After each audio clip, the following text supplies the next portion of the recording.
morning students. Today we are going to start with our last chapter of our partnership, that is the dissolution of a partnership firm. So before starting this chapter, let me clear one thing to you. The very first thing, that there is a difference between the dissolution of partnership and dissolution of partnership firm. तो सबसे पहले इसका main मतलब क्या है? Dissolution of partnership means reconstitution of the agreement, means old agreement that will comes to an end and a new agreement that will come into existence. For example, if any partner admits into the firm, तो नया आपका agreement दोबारा existence में आया और पुराना agreement खत्म हो गया. So this is the case of dissolution of partnership. In the same way, if any retirement is there, death of any partner is there, amalgamation of two firms are there, to all these, or in case of change in profit sharing also, all these cases are regarding the dissolution of partnership, not the firm. Now, if the question is regarding that there is a dissolution of partnership firm, so it means now the firm will close और the business will be shut down. अब firm ही हमारी बंद हो गई है, तो that is called dissolution of partnership firm. So in this chapter we are going to discuss when the firm discontinues or just closes down its business, then what is the criteria, what are the accounts that we are going to make, how the firm settles its account and how it happens. So firstly, you have to just read about the dissolution of partnership and partnership firm. The very first topic is there.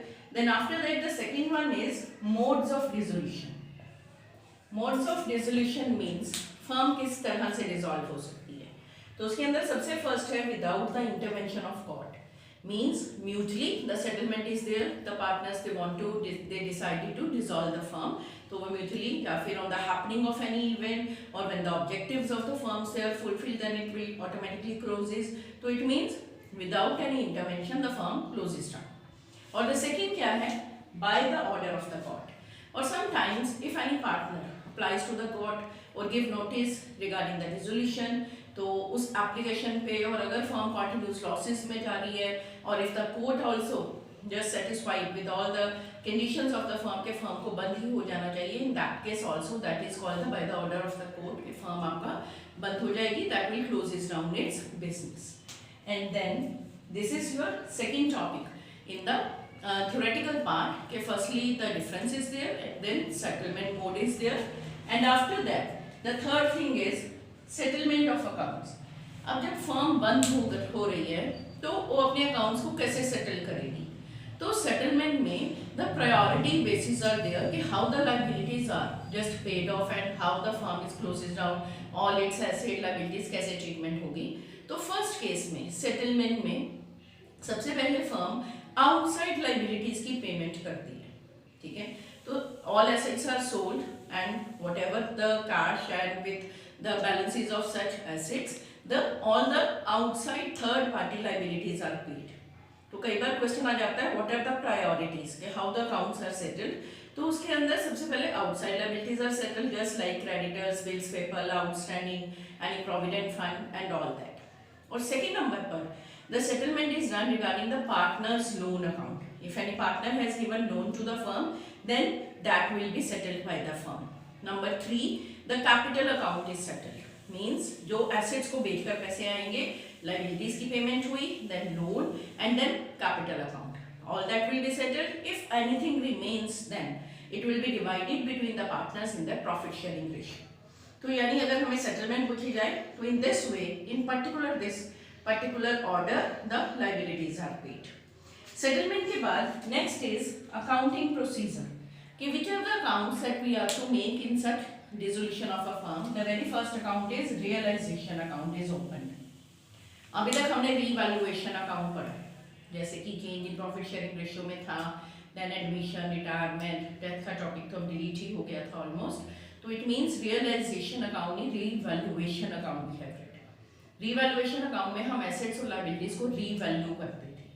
revalue करना means दोबारा से उनकी value में जो changes हैं on the, you can say when the new partner admits or retire, the dissolution of partnership is there, so in that case the assets are revalued or liabilities are again revalued and the profit and loss whatever comes that will be divided between the partner. उसकी nature भी क्या थी, nominal थी. Now we are going to make realization account. Realization account is made just, reason क्या है, just disposing of all the assets and liabilities are paid. जो account open करेंगे that is called realisation. तो means हमने assets को realise करा, बेचा, और जो पैसे आए उसकी हेल्प से लायबिलिटीज को पे करा. इसकी नेचर भी अगर हम बोले रियलाइजेशन की तो दिस इज नॉमिनल. एक तरफ हम जो मनी हमने रिसीव करी सब अपनी एक्सपेंसेस को जो मीट करा, और एक तरफ जो हमारे पास इनकम की फॉर्म में जब हम बोले जो हमारे पास मनी आई एसेट्स को बीट कर, उसकी हेल्प से जो प्रॉफिट या लॉस निकलेगा that will be transfer to the capital के जो पार्टनर्स हैं उसे डिवाइड करेंगे. उसके बाद हम बनाते हैं partners loan account. Partners loan account में if any partner has given loan तो that loan will be settled, and after that capital account is made, the capital account is settled, and at last balance sheet नहीं बनाएंगे क्योंकि अब हमारी firm ही बंद हो रही है, तो there is no question of any balance sheet. तो हम बनाएंगे कैश और बैंक अकाउंट कि लास्ट में चेक करने के लिए कि जो पैसे आए और जो पेमेंट आपने दी क्या दोनों का टोटल इक्वल है कि नहीं. तो इट मींस आवर कैश और bank account is maintained. Now after this, these are the theoretical part that you have to read from the book. Okay, now the practical aspect, what are the journal entries in case of realization account that are opened. तो उसमें journal entries को एक बार मैं discuss करना चाह रही हूँ before starting our question. कि firstly I have told you कि रियलाइजेशन अकाउंट इज मेड. तो सबसे पहले हम रियलाइजेशन अकाउंट में for closing of all the assets हम सब एसेट्स को अपने रियलाइजेशन में ट्रांसफर करते हैं एक्सेप्ट कैश और बैंक बैलेंस, क्योंकि कैश और bank balance that will be transferred here in bank और कैश अकाउंट, और all the assets are transferred at their book value. अब ये एंट्री मन कैसे बनी, एसेट्स का डेबिट बैलेंस होता है, तो जब हम इन्हें ट्रांसफर करेंगे क्लोज करने के लिए then assets will be credited. तो हमारी एंट्री क्या बनी, realization account debit to sundry assets. अब इन सन्ड्री एसेट्स में एंट्री से बाद कुछ एक पॉइंट्स डिस्कस करना चाह रही हूँ. फर्स्ट पॉइंट, अगर हम बैलेंस शीट की एसेट साइड डिस्कस करें तो वहां पर कुछ एक आपके ऐसे एसेट्स होते हैं जिन्हें हम फिक्टिशियस एसेट्स बोलते हैं. Just like debit balance of P&L is there, deferred revenue expenditure is there, means advertisement suspense. Those accounts are not transferred to realization, they are transferred to capital account. पहली चीज. दूसरी चीज, all assets are transferred at their book value. book value का मतलब होता है suppose debtors are given 50,000 और नीचे प्रोविजन माइनस करके 1000 बाहर की वैल्यू लिखी हुई है at outside the balance sheet amount column में 49,000, 50,000 में से 1,000 less. But when they are going to transfer in realization at their book value they will be transferred. तो मतलब हम 50,000 को ही उसमें लिखेंगे, प्रोविजन लायबिलिटी है that will be transferred to the opposite side. दो चीजें होंगी एसेट्स के रिगार्डिंग, फिक्टिशियस एसेट्स की ट्रीटमेंट रियलाइजेशन में नहीं होगी, वो कैपिटल में जाएंगी. उसके बाद आ गया सेकंड हमारी entry for closing all the liabilities. अब लायबिलिटीज के अंदर जब हम इनकी क्लोजिंग करते हैं तो लायबिलिटीज का क्रेडिट बैलेंस होता है. तो जब क्रेडिट बैलेंस है जब हम उन्हें डेबिट करेंगे तो उनको क्लोज कर दिया हमने. तो एंट्री क्या बन गई, sundry liabilities account debit to realization. All liabilities are transferred. अब लायबिलिटीज में कौन सी लायबिलिटीज ट्रांसफर करनी है, again few points are there. First point, only third party liabilities are transferred. Third party liabilities mean suppose creditors are given, bills payable, any bank loan is there, provident fund is there, outstanding expenses there, these are outside liabilities. So they will be transferred to realization account. Or here if the provision is there on asset side, that will be transferred here also. First point हो गया.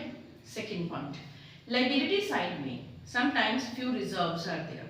जैसे कि general reserve दिया हुआ है, reserve fund है, profit and loss का balance है जिसको कि हम अनडिस्ट्रीब्यूटेड प्रॉफिट्स और बैलेंसेस या सरप्लस बोल देते हैं. तो रिजर्व एंड सरप्लस उन सबको हम किस में ट्रांसफर करेंगे, कैपिटल अकाउंट में. उनकी ट्रीटमेंट इसमें नहीं होगी. रिगार्डिंग वर्कर कंपनसेशन रिजर्व और investment fluctuation reserve few points are there. तो उनकी treatment side by side in the question I will let you know. उसके बाद दो ट्रीटमेंट्स हो गई, सिर्फ आउटसाइड लायबिलिटीज को शो करना है, और number 2 general reserve, reserve fund, profit and loss का बैलेंस है तो इनको आपने कहाँ पर शो करना है, इनको हमने कैपिटल अकाउंट में शो करना है. Okay. Third entry, when assets are sold. अब हमने एसेट्स को बेच लिया तो whatever money comes, जैसे debtors को 50,000 बेचा, stock को 1 lakh, तो will not write down stock और debtors अपनी एंट्री में. All those will be transferred to realization. Money आ रही है तो हम एंट्री क्या करेंगे, बैंक अकाउंट और cash account debit to realization. नीचे नरेशन में मेंशन करेंगे सपोज एसेट्स में डेटर्स और सपोज स्टॉक इज सोल्ड, तो that will be written in the narration. And then after that when the asset is taken over by any of the partner, अब किसी asset को किसी partner ने acquire कर लिया, तो उस केस में हमारी एंट्री में क्या चेंज आएगा, कैश या बैंक के बजाय पार्टनर का नाम आ जाएगा. अब एंट्री क्या बन गई, partners capital account debit to realization, क्योंकि इसकी ट्रीटमेंट उसके कैपिटल में होगी. 4 एंट्रीज, पहले एसेट्स को ट्रांसफर करना है, फिर लायबिलिटीज को, फिर हमने एसेट्स को सेल करा, फिर if any partner has taken any asset, उसके बाद when the liabilities are paid. अब मैंने आउटसाइड लायबिलिटीज की पेमेंट करी, पैसे जा रहे हैं, तो what will be the entry, realization account debit to bank account, पैसे चले गए. And if any partner take away some liability K on behalf of I am going to pay that, तो उस केस में बैंक के बजाय partner का नाम क्रेडिट हो जाएगा. तो हमारी जर्नल एंट्री क्या बन गई, realization account debit to bank account. ये मैंने टोटल 6 एंट्रीज लिखी है. नाउ नंबर 7th एंट्री, उसके आगे 4 केसेस हैं, तो I am just going to explain, मगर उनकी एक पिक खींचते हुए मैं आपके पास वो करूंगी, सेंड करूंगी. तो generally there is a confusion regarding realization expenses. तो इसमें 4 एंट्रीज डिस्कस करूंगी. सबसे पहली एंट्री, रियलाइजेशन एक्सपेंस होते हैं जब ये सारी ऑक्शन टाइप होती है, तो उसमें सब जो एक्सपेंसेस के ऑक्शनियर को जो सारा का सारा काम करवाता है, एसेट्स को बेचते हैं और हम पेमेंट करते हैं, तो उस केस में जो कुछ ऐसे एक्सपेंसेस होते हैं उनकी पेमेंट भी करनी पड़ती है. तो जो हमने expenses, if firm is going to pay, कि realization expenses are given suppose 1000, तो हमारी सिंपल एंट्री बन गई realization account debit to cash, के एक कैश चला गया और एक्सपेंसेस फर्म पे कर रही है इफ नथिंग इज मेंशन. अब एक पॉइंट आ जाता है जिसमें लिखा होता है कि realization expenses being taken away और you can say being just given by one of the partner. तो अगर पार्टनर पे कर रहा है, किसके बिहाफ पे, फर्म के बिहाफ पे, तो it means he is taking liability. तो हमारी एंट्री क्या बन जाएगी, अगर वो लायबिलिटी ले रहा है, realization to partners capital account, वही एंट्री आ गई, पार्टनर ने लायबिलिटी ली, तो entry realization to partners capital. ये सेकेंड एंट्री.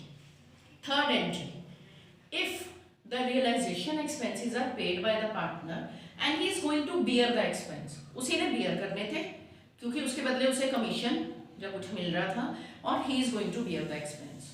फिर हम सिर्फ जो उसको कमीशन मिला उसकी जर्नल एंट्री पास करेंगे. What will be the entry, realization account debit to partners capital again. और 4th entry last, when expenses जो है फर्म ने पे करे on behalf of partner, firm is paying, करने पार्टनर ने थे but the firm is paying on behalf of partner, उस केस में हमारी एंट्री क्या हो जाएगी, जिसके बिहाफ पे पेमेंट होती है उसका नाम डेबिट होगा. एंट्री बनेगी partners capital account debit to cash. ये 4 एंट्रीज हैं जिनके अंदर जनरली कंफ्यूजन होती है, तो इनको आप ध्यान से समझ लो. और these are there in your book also. तो by and by the chapter I will explain again and again कि whenever such points come, I will write down these entries also and I will send you the clip also. I hope this is clear to you. Just read out this topic. This is the theoretical part. In the next video, we'll start with our practical. Thank you. Have a nice day.